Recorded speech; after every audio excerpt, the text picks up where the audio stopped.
नांदेड जिल्ह्यातील नायगाव तालुक्यात असलेल्या गगनबीड येथे श्रावण महिन्यातील तिसऱ्या सोमवारी भाविकांची विक्रमी गर्दी उसळली। पावसाने विश्रांती घेतल्याने भाविकांचा उत्साह शिगेला पोहोचला होता। नरसी नांदेड महामार्गावर कुंटूर फाटा ते गगनबीड पर्यंत तब्बल 2 किलोमीटर पर्यंत वाहनांच्या रांगा लागल्या होत्या। हजारो भक्त भजनी मंडळी शंकर नामाचा गजर करत पायी चालत मंदिराकडे जात होते, ज्यामुळे सर्वत्र एक भक्तिमय वातावरण निर्माण झालं होतं। दर्शनासाठी भाविकांना 5 तासांपेक्षा अधिक काळ प्रतीक्षा करावी लागली। गर्दीचं प्रमाण इतकं मोठं होतं की बंदोबस्तासाठी असलेल्या नायगाव पोलिसांनाही गर्दी नियंत्रणात आणण्यासाठी खूप मेहनत घ्यावी लागली। मात्र गगनबीड संस्थान समिती आणि शासनाने नेमलेल्या समितीच्या सुयोग्य नियोजनामुळे गर्दीचं नियोजन व्यवस्थित झाले। स्वयंसेवक भक्तांना रांगेत उभे राहण्यास मदत करत होते।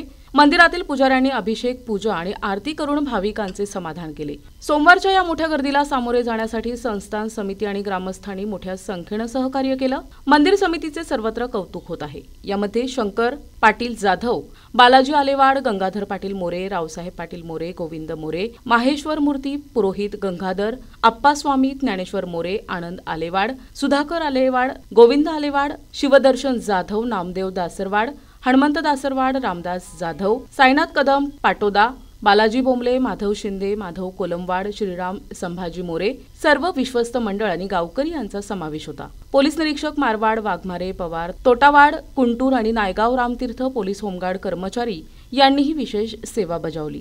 हनुमंत चंदनकर नांदेड यांनी देखील विशेष सहकार्य केले। गंगाधर भागवत स्वामी, तिसरा सोमवार चालू आहे। भरपूर लाखो भक्तांची दर्शनाची गर्दी आहे। रात्री 2 वाजतापासून भरपूर लोक बारीने दर्शनाला येतात।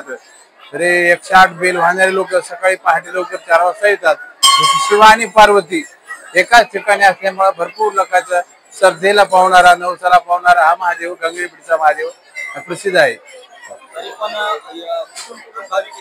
हो, महाराष्ट्र, आंध्र प्रदेश, तामिळनाडू, कर्नाटक परिसरातून भरपूर, पूर्ण मुंबईतून, पूर्ण महाराष्ट्रातून भरपूर लोक दर्शनाला येतात।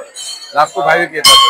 या दर्शनाच्या येणाऱ्या भाविकांसाठी काय सुविधा असायला हवा असं तुम्हाला वाटतं? आता सध्या का भंडाऱ्याचा महाप्रसाद असते, दर सोमवारी चालू आहे। तसंच भक्तांसाठी महाप्रसाद चालू आहे। तसं दर्शनासाठी लाईन रागेत दर्शन करतात आणि सगळेजण। तुम्हाला काय अपेक्षा वाटते? काही नाही, भक्ताकडून काय अपेक्षा वगैरे काहीच घेत नाही आम्ही। हो, शासनाने पाण्याची व्यवस्था करावी, भक्तांसाठी निवास करावा, मंगल कार्यालय, येणाऱ्या भाविकांसाठी लाईनची व्यवस्था करावी अशी भक्ताकडून मागणी आहे। प्रतिनिधी हनुमंत चंदनकर, NTV न्यूज मराठी, नायगाव, नांदेड।